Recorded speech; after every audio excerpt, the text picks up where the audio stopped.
Hey, I guess you can see me now and you can hear me. If this is not the case, then please just say something in the chat. But if everything is fine, then we can start. And let's talk about, let me fix my camera.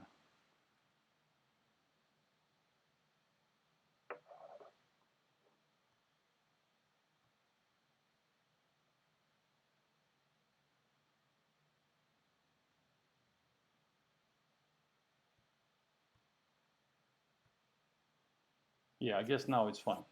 So it's one of our next webinars about object-oriented programming. So I wrote some code for you here, and I will try to explain you the idea of so-called design pattern, which is called RAII. I don't know exactly how it's supposed to be pronounced. I guess it's something with the camera going on here. Yeah, so I guess it's pronounced like RAII. And hold on, guys.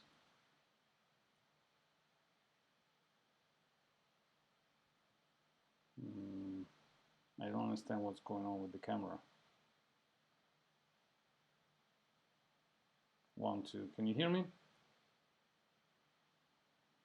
I guess you can, but I'm trying to understand why the camera is blipping.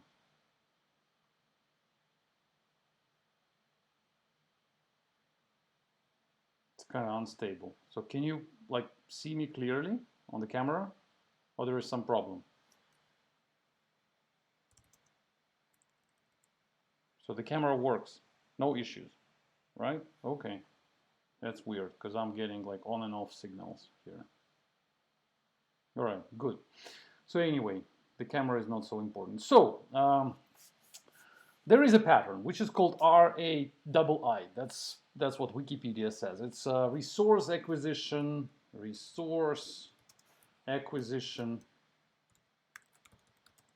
is initialization. The problem this pattern is supposed to solve is that programmers very often forget about releasing resources they acquire. And the most typical example, the most obvious example of such a resource is the semaphore.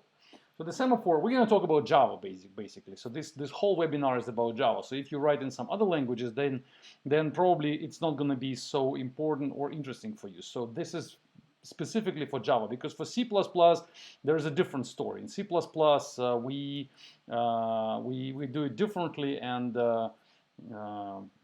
we do it completely different. So something is wrong with the camera still. So you're saying it's blinking and it's not stable, right? Maybe I can just switch to the different camera now, on my front camera. Hold on for a second,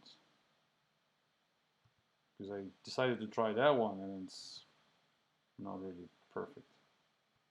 Yeah, there you go. Now my face is just like that. Okay, so I guess you can see me now even better. That's a front one.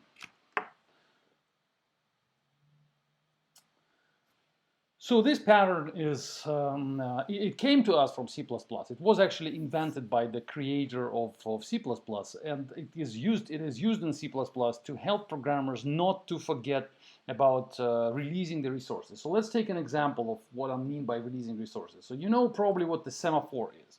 Semaphore is a quite popular instrument for dispatching requests to some resource which you don't want different threads to access simultaneously.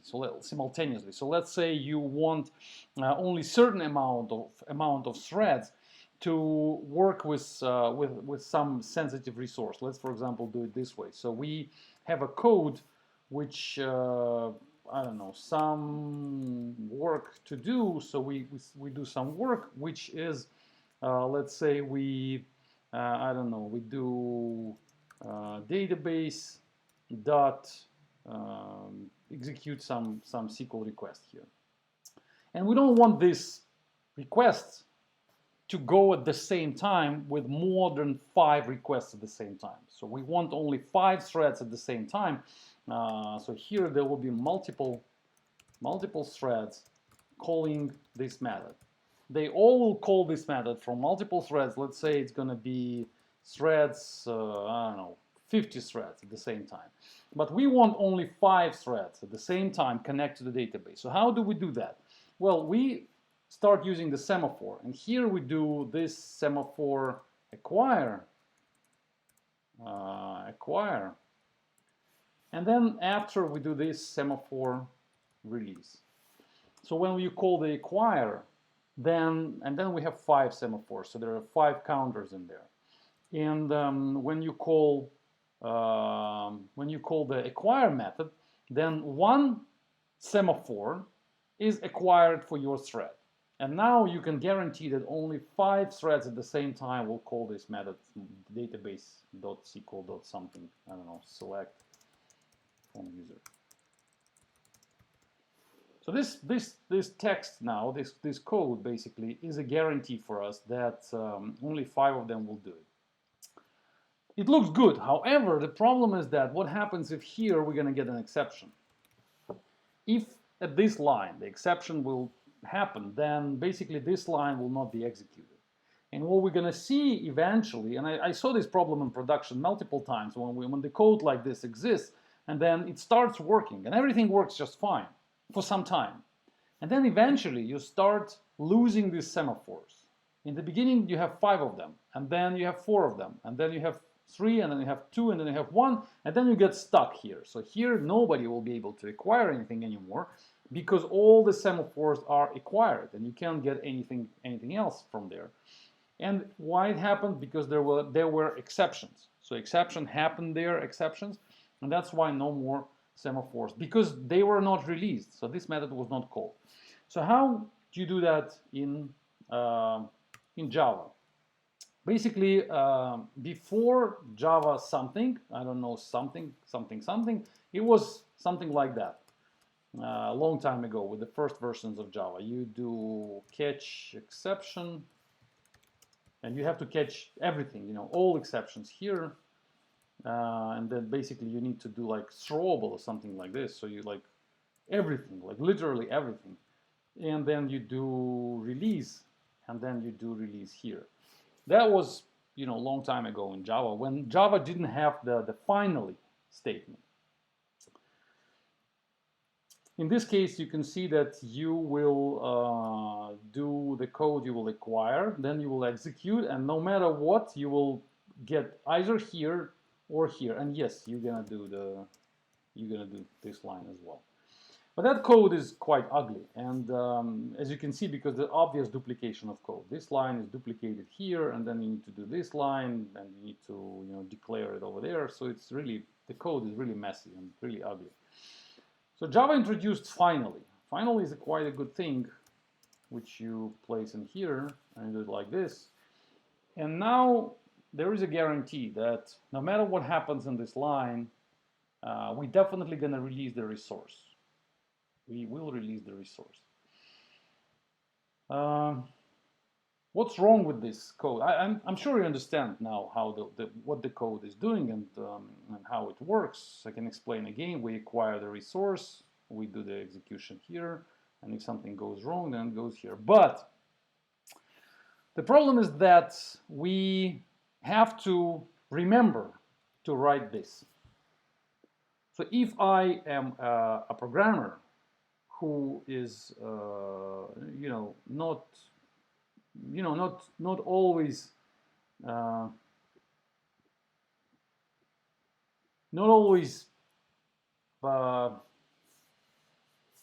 let me understand, let me show you what exactly is the problem here. I'm trying to think how to explain it.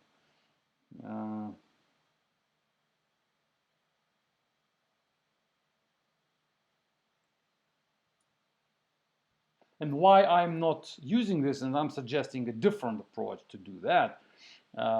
Yeah, let me first explain how how that would be done in C++.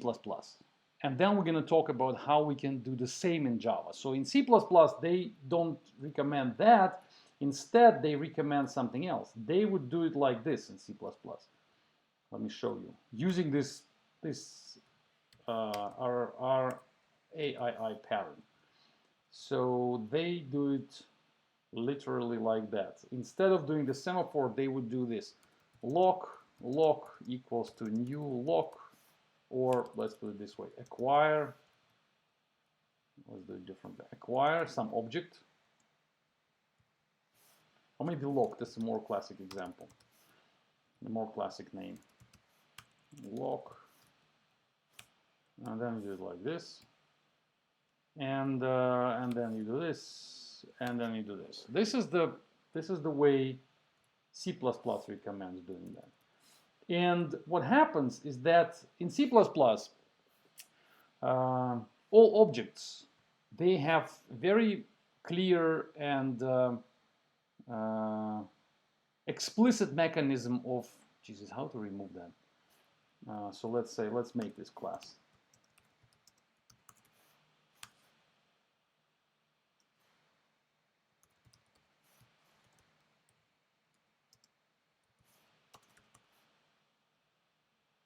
Yeah.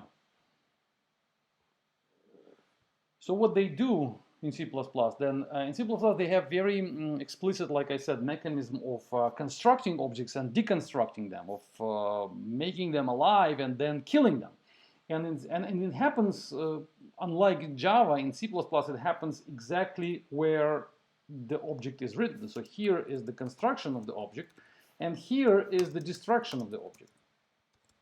They don't have garbage collection there, which was introduced in Java, but in C++ there is no such thing as garbage collection. That's why the object is here, it's born, and then here, when the scope is done, when the scope is closed, then right here the object is explicitly destructed. And in C++ they have destructors, which also exist in Java, but let me explain in a second why they don't really work in Java, not as they work in C++. So in C they use, that would be the name of the constructor, and that would be the name of the destructor, something like this. So the constructor is lock, and the destructor is the lock with this symbol in front. So this method is called when you make an object. This one will be called exactly when the scope is finished right there. So because of that, we can say acquire here, and then here we can say, well, we can encapsulate it.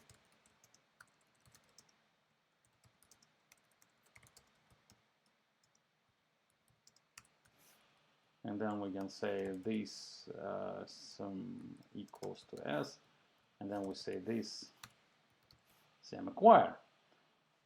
Not really a clean code, you know, up to our standards about object-oriented programming. You definitely would understand why, because I don't think it's a good idea to do this, to do anything inside the constructor, to do any operations, but in C++ it's okay.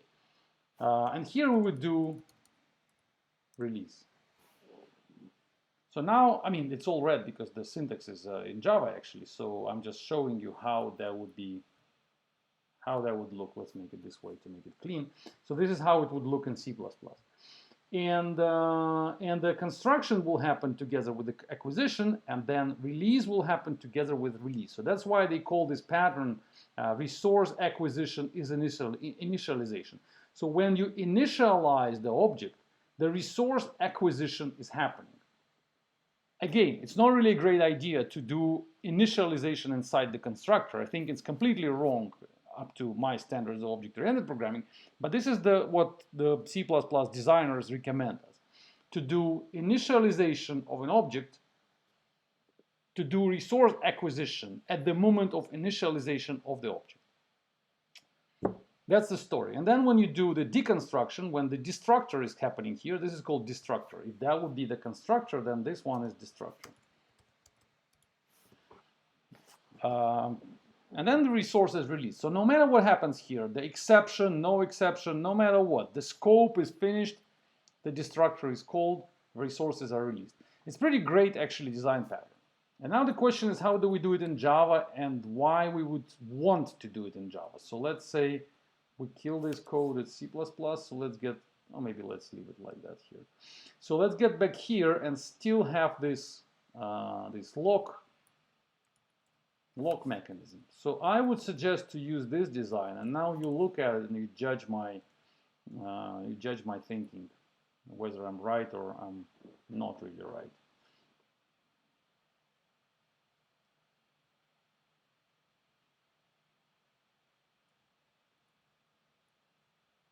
So again, we have this class lock. Let's call it lock. Let's introduce another method. Yeah, let's first try to copy the C++ design and see why it doesn't work. Because in Java we also have the method which is called finalize, if I'm not wrong. Finalize.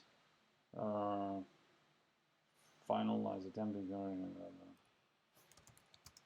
something like that. And this method is yeah, and this method, why it's red, make protected. Okay, they want it to be protected. So we make this finalize, and in finalize we do sam release whatever. In this case, we can rewrite our code and say new lock semaphore acquire. We even don't need the, yeah, like this. New lock, the acquisition will happen. Okay, let's do it again here, which is not great, but let's pretend we are C++ developers now. So in this case, look, we create the object lock. The acquisition happens here in the constructor, and then we call this for the database. We go to the database, and then the exception happens, or it doesn't happen, and then the scope is closed, and then Java virtual machine is supposed to call finalize when this object is not needed anymore. When the object lock is not needed anymore, then the finalize may be called, should be called, may be called, will be called. That's difficult to say what's going to happen. Why? Because Java has garbage collection. So in Java, objects don't really physically die when the scope of visibility here at this point is closed. They don't immediately die. They may die immediately if there is not enough space in memory. Then the garbage collection will start, and the garbage collector will find those objects which are not needed and will pick them up and will destroy them.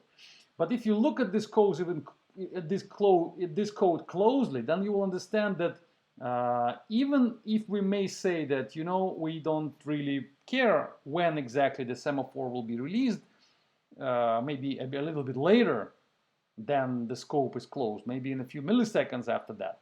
But the problem is even bigger, and I'll show you now. But first of all, of course, the problem is that that object may never be destroyed.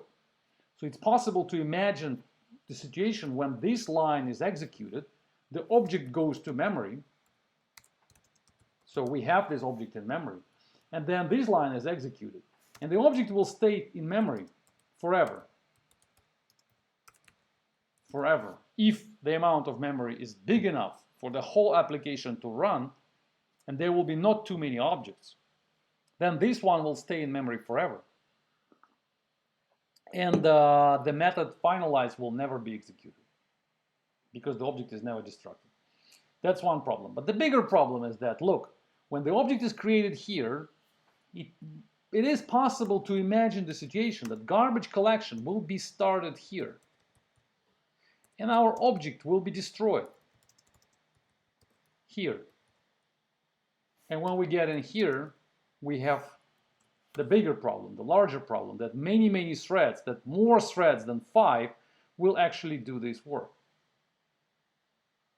So because of this, in my opinion, not very good idea of garbage collection, I think it's quite ugly mechanism, in my opinion. If I would be the designer of programming languages, I would not use garbage collection, but Java has this thing. I would use this one because this one looks to me much more strict and much more explicit, so you know exactly what's going on. Here with the garbage collection, like I said, there are two problems. You have no guarantee that your object will ever be destroyed, but at the same time you have no guarantee that your object will not be destroyed before you need it, because here the object is created but nobody is using the object until the end of the method. So the garbage collector will understand that I don't need this object anymore. Like it was created, but at this line, on the second line, we don't need this object anymore because nobody is actually calling it. It is not even assigned to anything. If that would be this case, maybe it will give some hint to the garbage collector that maybe, I don't know, somewhere later it will be used. But if you don't have this line, boom, then the garbage collector, and of course if you don't have this, I don't know how exactly this garbage collectors work these days, but if you have it just like this, just this line, then boom, you can easily get this situation. So the lock will be destroyed before the database. So that's why we cannot really copy this pattern from C++, but I still think we can use it, and let me show you how. I'm suggesting this. I'm suggesting rewrite this code to make it look better. How about we do it like this?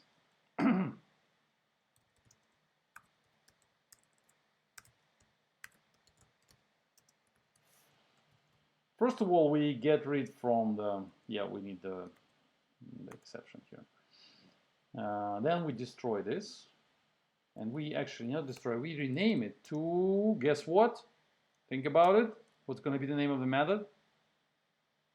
You have a few seconds to guess. Okay, it's going to be close. And then we're going to do, you can guess, closable.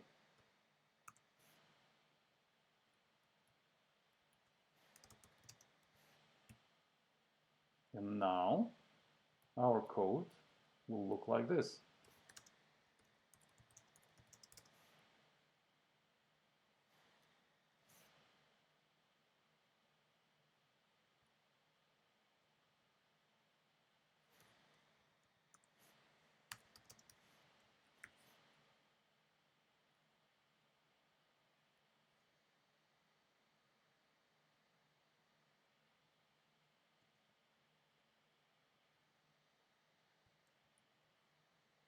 What's wrong?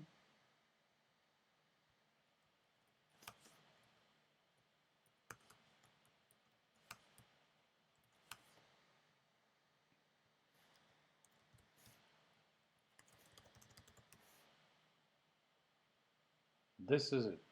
Can I make it this way? No, I can't do it. So there is a new mechanism in Java, which is called try with resources. I'm sure you know how it works. So it basically allows you to use this. I think it was introduced in Java 7, if I'm not wrong. So now you can use not just try like it was before, but you can use try with resources. And here the resource is you create the resource and then you say acquire, and the acquire method returns itself, returns the resource lock, which will here be closed as such. So Java guarantees that no matter what happens inside the block here, inside this inside this block in this try construct, then the lock close will definitely be called by the end of the block. So this basically makes our code as short as the code in C++ version, very close to what they have in C++. The only difference is this this thing. And I'm using this acquire. Of course, it's possible to remove that and do as these people in C++ community suggest. That's also would be possible, but it just doesn't look right to me. It looks ugly, so I think that it's wrong to call anything in the constructor, and the constructor has to be code-free. So the constructor has to only encapsulate something, but never do the code. But you know, if you're not into this concept, if you're not into this paradigm, then you can use it even shorter. And in this case, you can do like you create the lock, which is the dispatcher of this semaphore, and the lock will do the acquisition, and then the lock will do the closing. So the question you may have a question: why do we do that instead of making this acquire and release right there? Well, basically, the only reason I can think of is, well, aside from beautiful design, because it does look nice to me. I mean, I like the code how it looks now. it is really neat and small and short and looks really right to the point, you can easily understand what it does. But also it kind of optimizes the amount of code we write. For example, let's say you need to do the same mechanism in multiple places of your software. So you need to use this semaphoring and locking and dispatching of this resource, this specific semaphore, in multiple places. And let's say you want to use some logging, and you want to say that you, I don't know, lock, acquire it, whatever. And then you do this sem, I don't know, to string, just to show, or maybe, let's say, give some more details. Available permits, lock acquirable, available something.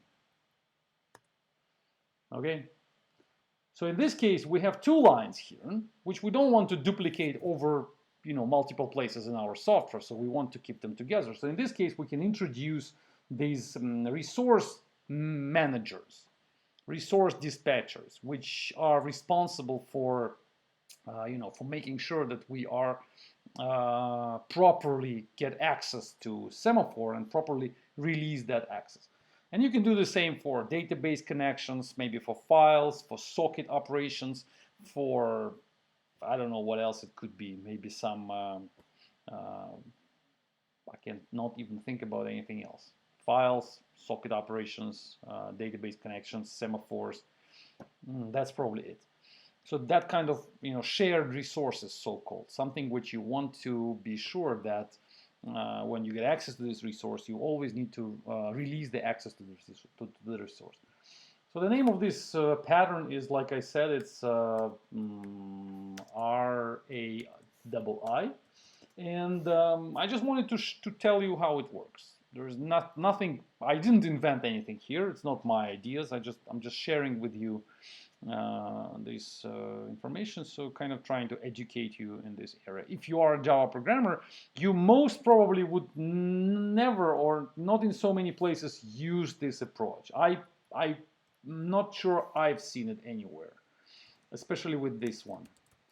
So with this one, you definitely will be, I will be surprised if you can find it somewhere else. So that probably kind of maybe my idea, I can say. Maybe I'm wrong, but that I think is a good solution for Java code. So that's probably it. Maybe you have some questions, then I'm ready to answer. This is the good time to ask them. You can type them in the chat, and I will try to answer. Let me answer what we have here. So the question is, in C++, it will look like that. Lock semaphore. If you're using new operator, then you will need to use delete operator. Oh, there you go. So that's right. I made a mistake about my C code. So yes, Vitaly is right. So in C++, I said it. Let me show you. I deleted the C++ code. So here, yeah, instead of new, I should say like this. Yeah, that would be the correct C++ code. I'm not. And if I use new, then probably here I would need to say delete, lock, something like that. So that's C++ experts correcting me, that's right. Garbage collection is great, somebody's saying. And then somebody's saying garbage collection sucks. That's a very, philosophical, maybe not so philosophical point, but in my opinion, yeah, it sucks. In my opinion, this idea of garbage collection was a workaround introduced in Java for not so professional programmers. I think that Java was solving the big problem. The key problem Java was solving is that C++ domain and C++ world was full of incompetent programmers who didn't know how to use C++ and who didn't know how to manage memory, who didn't understand object-oriented programming at all. But there were hundreds of them, hundreds of thousands of them, of those programmers. And it was necessary to do something about that. And they were writing a lot of bad code. A lot of code which was difficult to maintain, to understand, was like a territory of ugly code. And Java introduced something very primitive with a very much reduced set of features. Like, for example, Java deleted the multiple inheritance. for example. The C++ had this inheritance problem, huge problem, where people were inheriting from object to object, class to class, not understanding how it should be done. So Java said, okay, just one inheritance, forget the multiple inheritance. Java said no pointers, so there's no access to memory for you anymore. So you cannot create anything in memory. You cannot touch memory. You only deal with objects, and we deal with memory. And then Java said, okay, we're not gonna leave you, we're not gonna let you control the life cycle of the object. So we control that, and we decide when these objects gonna be deleted and when they're gonna be born. And that's how this garbage collection was introduced.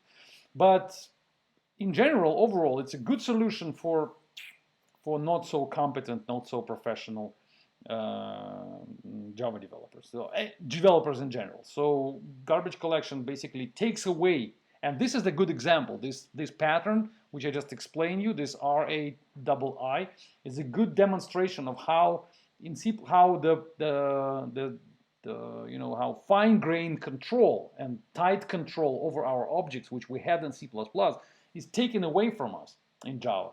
And we need to do this, we need to find a workaround to still be able to control resources. So that's my answer for garbage collection. I didn't understand, there was a comment say that just-in-time JIT won't even create third object. Yeah, maybe. Oh, yeah, that's right. That's a comment for when I was saying that in Java. Yeah, that's a good comment. So I was telling you here that when we do this, let's say we do something like that, and that's it. Then maybe the JIT compiler will just say, okay, nobody needs this object, so no need to create it. Maybe that was the comment about. I'm not really an expert in compilers, but I can understand that maybe in this case, some compiler may say, like, what's the point of creating the object? Oh, maybe, I'm not sure. Don't take these words for granted. Next one. In the future version of Java, you can omit definition of variable inside try with resource. Oh, that's a good comment. I didn't know that. So Dennis is saying that in future versions we will be able to do that even better, even nicer. The code will look even better. Right now we can do that.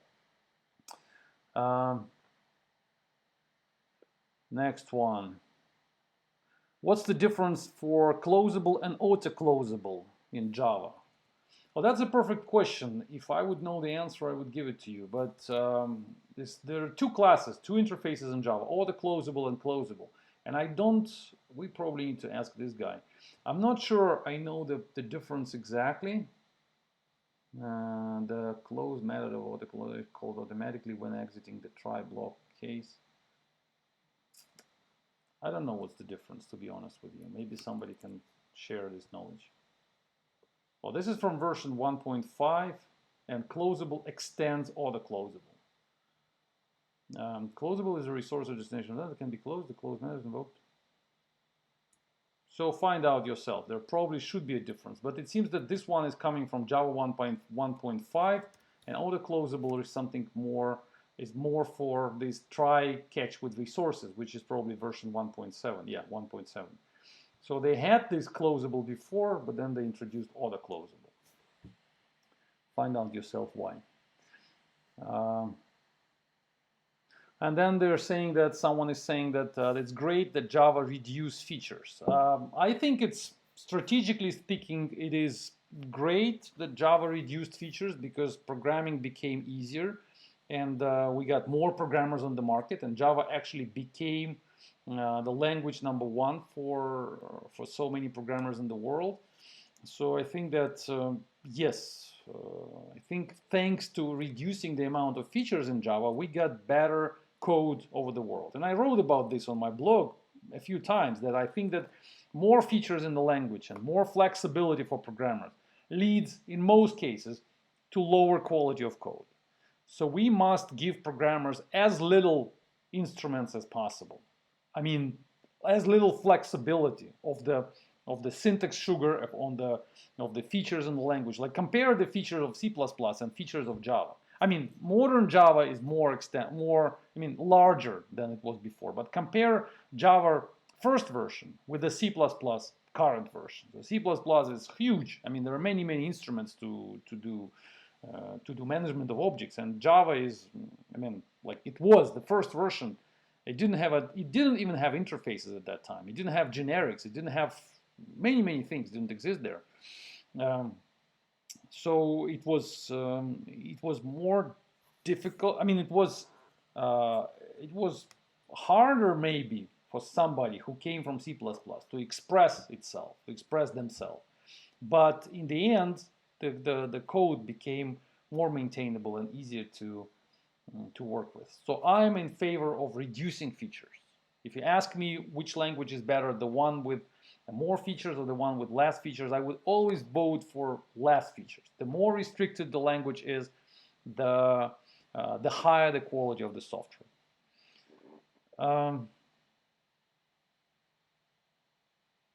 There is a comment saying, Vitaly is saying that it looks like an analog of the using keyword from C#. I don't know C#. Forgive me for this. My attitude to Microsoft is quite radical. I really don't like this company, and maybe it's not related to our webinar. I'm just saying that I'm explaining why I'm not aware of C#. But maybe if it is close to something in C#, then maybe so. I think it's time to. Maybe you have more questions. You can ask them about this approach to resource management.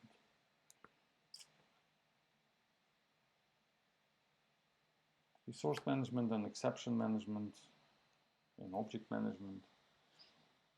But maybe that's enough. So no more questions. See you guys next time. As you remember, we do webinars every month, and it is the first Wednesday of each month. I'm announcing this on my Telegram, on my Twitter, so don't forget to subscribe to Telegram, to Twitter, and stay tuned, stay in touch. I will try to do the webinar each month, like I was doing this last year. So this year we're already doing it every month. There will be more. So see you next month, on the first Wednesday of the next month of December. Thanks for listening. Enjoy your coding. Write better code. Bye bye.